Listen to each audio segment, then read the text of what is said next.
প্রিয় শায়েখ, আমরা জাকাত নিয়ে আলোচনা করছিলাম। জি জি, তার পরবর্তী আলোচনা। জি আলহামদুলিল্লাহ, যে বলেছিলাম আল্লাহ সুবহানাহু ওয়া তাআলা জাকাতকে ফরজ করেছেন এবং ইসলামের যে 5টি স্তম্ভ রয়েছে তার মধ্যে চতুর্থতম একটি স্তম্ভ হলো জাকাত। জাকাত যাদের উপরে ফরজ হয়, এই জাকাতটা তাদেরকে খুঁজে খুঁজে মানুষকে প্রদান করতে হবে। এখন কোন কোন শ্রেণীতে বা কোন কোন শ্রেণী পেশার মানুষকে বা কোন কোন খাতে আপনি জাকাত প্রদান করবেন, তার মধ্যে রাসূল সাল্লাল্লাহু আলাইহি ওয়াসাল্লাম নির্দেশনা অনুযায়ী যারা ইয়াতীম আছেন, একিমদেরকে খুঁজে খুঁজে আপনাকে জাকাতের মাল প্রদান করতে হবে। মিসকিন আছেন, মিসকিন, আমাদের সমাজে এমন অনেক লোক আছে যে ভালো একটা পোশাক পরে আছে, তার চলাফেরা গেটআপে মনে হয় না যে সে আসলে হতদরিদ্র একজন মানুষ, অথবা সে ঋণী আছে। এই সব শ্রেণীর মানুষকে এমনভাবে আপনাকে জাকাত দিতে হবে যেন অন্য কেউ বুঝতে না পারে। জাকাতের, আমাদের দেশে তো জাকাতের শাড়ি আছে, নাউজুবিল্লাহ, জাকাতের লুঙ্গি আছে, এ ধরনের কোনো সুযোগ নাই।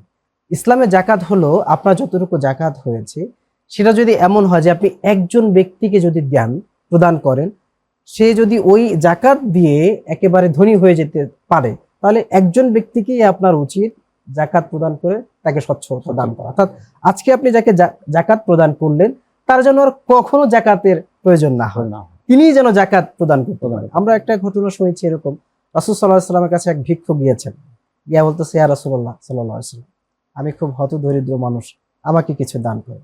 রাসূল সাল্লাল্লাহু আলাইহি ওয়াসাল্লাম বললেন, আমি তোমাকে কি দিব, তুমি আমার সাহাবী উসমান গনি রাদিয়াল্লাহু তাআলা আনহু কাছে যাও।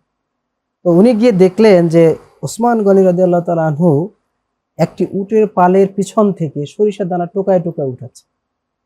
উঠানোর পরে উনি এটা দেখে উসমান রাদিয়াল্লাহু তাআলার কাছে আর কিছু চাইলেন না। তিনি আবার রাসূল সাল্লাল্লাহু আলাইহি ওয়াসাল্লামের কাছে ফিরে গেলেন, ইয়া রাসূলুল্লাহ, আমাকে আপনি কিছু দান করেন। তুমি ওসমানের কাছে চাও নাই? বলে, না, আমি তার কাছে চাই নাই, আমি গিয়ে দেখলাম সে সরিষার দানা উঠাচ্ছে, এমন লোক আমাকে কি দান করে? আল্লাহ রাসূল সাল্লাল্লাহু আলাইহি ওয়াসাল্লাম বলেন, তুমি যে চাও তার কাছে গিয়ে বলো, মুহাম্মদ সাল্লাল্লাহু আলাইহি ওয়াসাল্লাম আমাকে পাঠিয়েছেন আপনার কাছে সহযোগিতার জন্য। তিনি আবার আসলেন, আবার সেই একই কাজ দেখে আবার ফিরে গেলেন, রাসূল সাল্লাল্লাহু আলাইহি ওয়াসাল্লাম তাকে আবার পাঠালেন। তার তিনবার সে সাহস করে গিয়ে বলল, হ্যাঁ ভাই ওসমান, মুহাম্মদ সাল্লাল্লাহু আলাইহি ওয়াসাল্লাম আমাকে পাঠিয়েছেন আপনার কাছ থেকে জাকাত গ্রহণ করার জন্য। ওসমান গনি রাদিয়াল্লাহু তাআলা বলেন, ওই যে সামনের উটটা আছে ওটা তুমি নিয়ে যাও।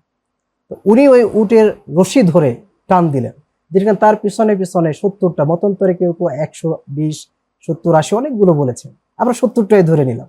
70টি উট তার পিছে পিছনে হাঁটা শুরু করেছে।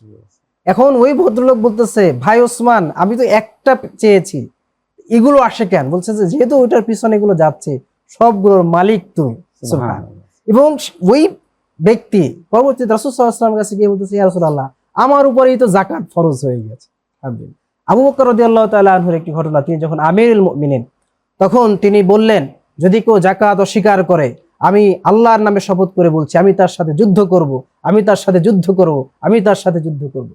এটা দেখে ওমর রাদিয়াল্লাহু তাআলা আনহু ভাবলেন, আলী রাদিয়াল্লাহু তাআলা আনহু, আবু বকর রাদিয়াল্লাহু তাআলা আনহু খুব সফট মানের সাহাবী ছিলেন, উসমান রাদিয়াল্লাহু তাআলা আনহু, আবু বকর ছিলেন একদম সফট মনের মানুষ, তিনি এত রাগান্বিত হলেন কেন? তখন তিনি বললেন, ভাই আমার, আপনি এত রাগান্বিত কেন হলেন? তিনি বললেন, জাকাত সিস্টেম, জাকাতের অর্থ ব্যবস্থা যদি কেউ গ্রহণ না করে, কেউ যদি জাকাতের একটা সুতা দিতে না চায়, অর্থাৎ একটা গাধা বাঁধার রশি যদি কেউ আঁকড়ে রাখতে চায়, আমি তার সাথে যুদ্ধ করব। তখন তিনি এই জাকাতের ব্যবস্থার, জাকাত ভিত্তিক অর্থনৈতিক সমাজ ব্যবস্থার গুরুত্ব বুঝতে পেরে ওমর রাদিয়াল্লাহু তাআলা সাক্ষ্য দিলেন যে আল্লাহর পক্ষ থেকে তার ভিতরে ইলহাম এসেছে, এবং তিনি জাকাতের গুরুত্ব বুঝতে পেরে জাকাত অস্বীকারীর জন্য তিনি যুদ্ধ ঘোষণা করবেন, এবং তিনি এটা সমর্থন করেছেন। এই ছিল জাকাত নিয়ে আজকে আলোচনা। মাশাআল্লাহ, মাশাআল্লাহ, অনেক অনেক ধন্যবাদ।